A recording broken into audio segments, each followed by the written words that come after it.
From the previous 8 a.m. to 5 p.m. work schedule of local government unit employees, it has been adjusted to 7 a.m. to 4 p.m.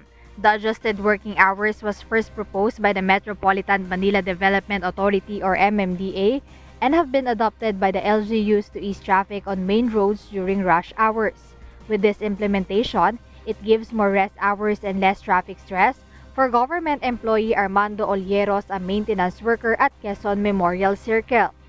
Maaga ka nakakapagpahinga, hindi ka na i-stress doon sa traffic pagdating tapos sabay-sabay pang mag-uuwi ang karamihan, nahihirapan ka pa sumakay.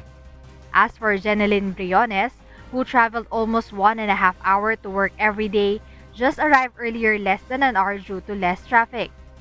Mas maganda ngayon sa amin kasi kapag pumasok ka na ng mga 6:30, usually sa Commonwealth pa lang traffic na.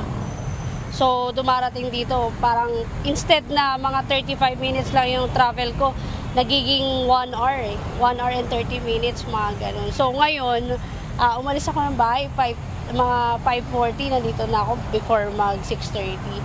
So mas lessen yung traffic kapag mas maaga pumapasok. Lourdes Calomarde, who is from Bulacan, can still do a little housework before going to work.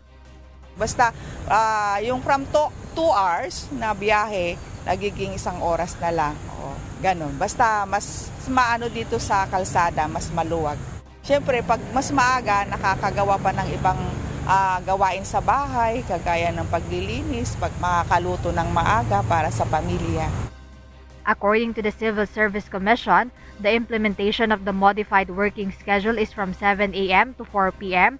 for officers and employees in LGUs are in accordance with the policy on flexible work arrangements issued by CSC for government agencies and employees throughout the country. Jed Neresina, UNTV News and Rescue. We serve the people, we give glory to God.